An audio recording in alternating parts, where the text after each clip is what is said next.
E aí galera, tudo bem com vocês? Bem-vindo ao canal Camisa 5. Eu sou o Elian e hoje vamos falar sobre o jogo da seleção brasileira de hoje contra o Marrocos. O empate de 1-1 contra o Marrocos. Pra mim, na minha opinião, não foi um jogo bom, mas não foi nenhum jogo ruim. Foi um jogo bem mediano da seleção brasileira. Um empate, sinceramente, foi justo porque teve chance tanto para os dois lados, mas para a seleção brasileira é algo abaixo. Pro Marrocos, eu acredito que para eles devem ter comemorado muito o empate, porque às vezes eles não estavam nem acelerando o jogo, eles estavam às vezes até querendo atrasar o jogo. E pro Brasil é uma decepção não total, mais um pouco, porque a gente acaba não vencendo do Marrocos, era o que grande parte do povo brasileiro esperava, mas acontece essa situação. Primeiro fato cara, eu tava com muito medo nos primeiros 10, 15 minutos, porque a seleção brasileira joga mal, e joga muito mal. Não tava conseguindo ficar com a bola. Se eu não me engano, a estatística mostrou tava mais ou menos 6, 9 finalizações pro Marrocos. A gente não tomou gol por causa dos nossos zagueiros e volantes que estavam bloqueando bastante chutes, mas sinceramente, que início tenebroso de jogo. Aí, depois desses primeiros, eu acho que o Brasil consegue até dar algumas escapadas, mas sinceramente não tava bem, né? Conseguiu mandar escapadas, só que aquelas escapadas pequenas que você vê, que é aquelas escapadas de time que realmente tá jogando mal. Parecia que a gente era uma seleção inferior no início. Parecia que nós não éramos o Brasil. Parecia que estava ao contrário. O Marrocos estava sendo pressionado e o Brasil que estava atacando. Parecia que era o jogo ao contrário. Mas não era o Brasil que estava sofrendo. Aí, depois dessas pressões todas, num contra-ataque, uma ligação rápida, a gente toma o gol do Saibari.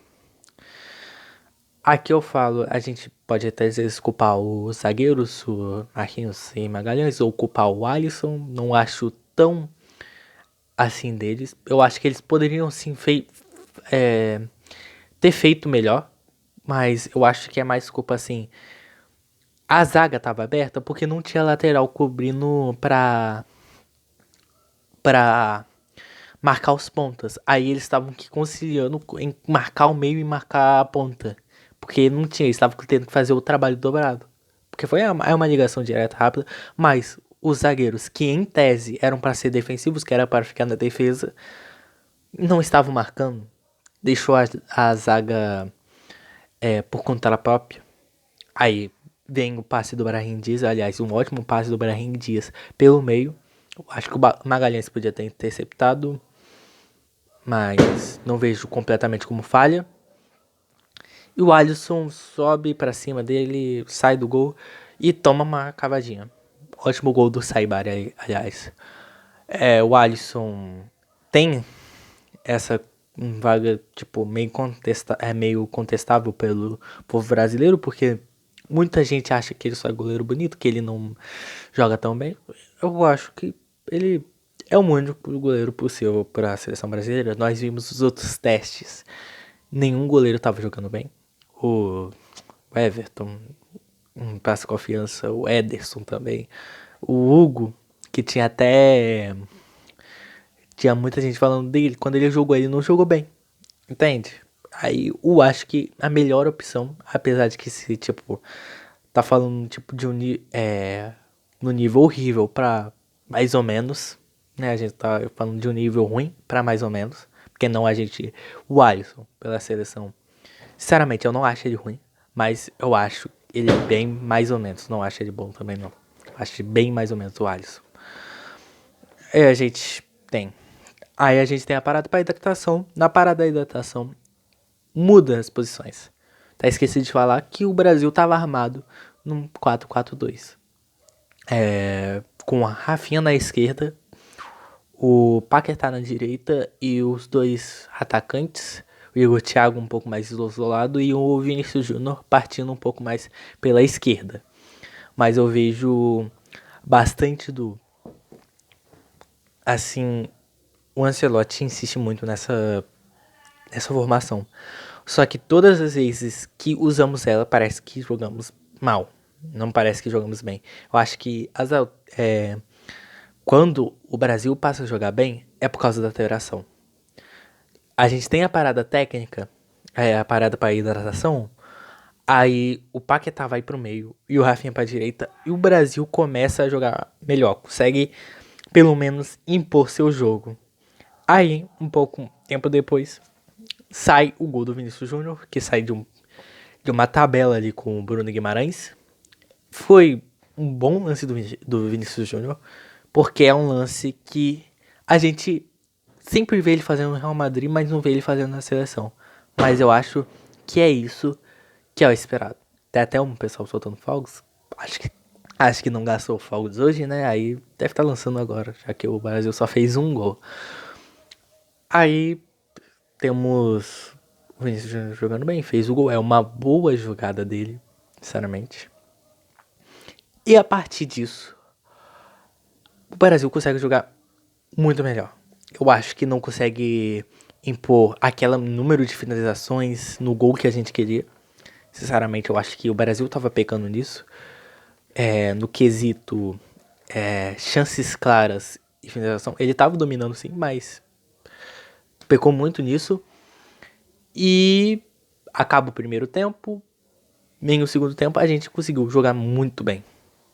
Sinceramente, do gol do Vini até ao fim do primeiro tempo, a gente consegue jogar bem. Apesar de não ter feito mais nenhum gol.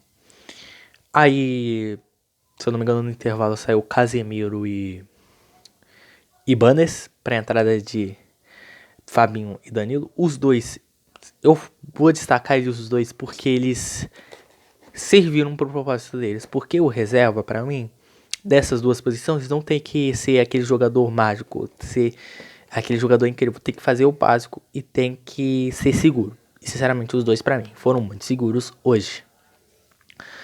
Aí vem Matheus Cunha entra, Luiz Henrique entra, quem mais que entra? O Danilo também entra. Pra mim, o Danilo não teve tão destaque, o Danilo Santos. Mas o Luiz Henrique e o Matheus Cunha, eu acho que deram um pouquinho a mais, apesar de não ter tido muito efeito. Acho que deram um pouquinho a mais para a seleção. E o jogo acaba assim, empatado em 1-1. A questão é a que eu vejo. A seleção joga muito melhor no 4-3-3, com um meio ofensivo. Pode ser tanto Paquetá ou Matheus Cunha, principalmente desse meio ofensivo. Mas, sinceramente, não tem como jogar no 4-4-2, 4-2-4, sei lá. Não tem como, porque o Brasil perde muito no meio campo. O Brasil, para de ser pressionado pelo Marrocos a partir de que tem 3 homens de meio campo. Aí isso eu acho, assim, uma pergunta pro Ancelotti. Cara, por que insiste tanto, sendo que o time joga muito melhor quando tá uma formação com mais meio campos. E ele insiste, ele já tinha visto isso na partida de Egito, no Panamá, de todas as partidas dele como técnico da seleção brasileira, o Brasil joga melhor com mais meio campo. E ele insiste nessa formação com mais atacantes. Só vou falar até quando que ele vai insistir. Até a gente perder nas quartas, até a gente perder nas oitavas, talvez. Porque sei lá o que acontece. Ele é um bom técnico, sim, mas não sei. Ele, pra mim, não tem por que insistir nisso. Mas é isso. Aí, também outros pontos. Igor Thiago jogou mal, mas eu não digo culpa dele, porque o Brasil acho que não tava criando tanto assim pro atacante. Tanto que depois o Rafinha entra vai de atacante, não tem nenhuma chance, só tem uma finalização. O Igor Thiago acho que teve 2 ou 3, são muito pouco para atacante. E nenhuma delas foi, tipo, claríssima. Só foi umas chances. básicas, assim dizer, para um atacante. Tem pontos como também o meio-campo do Brasil estava errando muito passe no primeiro tempo. Tanto que eu acho que estava no primeiro tempo 36 passes errados. Isso é muito pro meio-campo tão qualificado. E o único destaque grande que eu posso falar aqui hoje é o Vinícius Júnior, que joga bem, que faz o gol. No segundo tempo, metade mais ou menos do segundo tempo, ele some sim um pouco, mas eu acho que se tivermos o Vinícius Júnior do primeiro tempo para outros jogos, pelo menos nem que seja pelo mesmo período de tempo, se o resto da seleção também conseguir jogar bem, eu acho que é um grande aditivo ao nosso time. Basicamente é isso que eu queria falar. Tô ansioso para os outros jogos, Escócia e Haiti. São jogos mais fáceis, então eu acho bom pro Brasil. Talvez para um Rafinha ganhar confiança, talvez pro Igor Thiago ganhar confiança, talvez colocar o Endrick, que aliás hoje nem foi colocado, mas que acho que aliás era um jogo, porque era um jogo que talvez estava tendo mais transições, não estava tendo chance para um centroavante mais parado como o Igor Thiago, mas não coloca o Endrick. Talvez tenha chance contra o Endrick no Haiti. Acho talvez difícil. Eu acho que é bom também, talvez, pô, a Rafinha ganhar confiança num jogo contra a Escócia, talvez, ou contra o próprio Haiti, o Rafinha ganhar confiança. Eu acho que falta isso pro Rafinha. Também, por exemplo, Vini Júnior, eu acho que já ganhou um pouco mais de confiança hoje. E é isso. É só isso que eu tinha pra falar. Eu estou decepcionado sim com o Brasil, porque era um jogo pra vencer. Ah, mas é o Marrocos, você me fala disso. Eu acho que não tem como, porque eu acho que contra todo time, o Brasil vai sim ser certo favorito. Contra, contra toda a seleção. Você só pode tirar, tipo, as principais, que é Espanha, França, Inglaterra. E o Brasil vai ser favorito contra as outras seleções. Mas não ganhou hoje. Era pra ganhar. Mas eu acho que ainda o Brasil pode fazer um belo torneio, porque, vamos lembrar, a Argentina no primeiro perdeu para a Arábia Saudita, mas depois foi campeã. Eu acho que o Ancelotti só tem que acertar tudo muito rapidamente para podermos ser campeões. Então é isso, eu agradeço muito por vocês terem assistido esse vídeo. É meu primeiro vídeo, eu já tinha pensado outras vezes em fazer o primeiro vídeo, mas acaba que esse é o meu primeiro vídeo. Agradeço por tudo. Eu espero que vocês deixem um like, se inscrevam no canal, ativem o sininho para não perder nenhum vídeo. Quero falar aqui bastante sobre seleção brasileira, sobre futebol brasileiro, inclusive o Flamengo, sobre futebol europeu, os principais jogos. Talvez eu venha falando aqui um pouco mais sobre outros jogos, ou não só sobre jogos, mas também sobre jogadores específicos, transferências e bastante coisa sobre futebol. Agradeço sua presença. Até mais.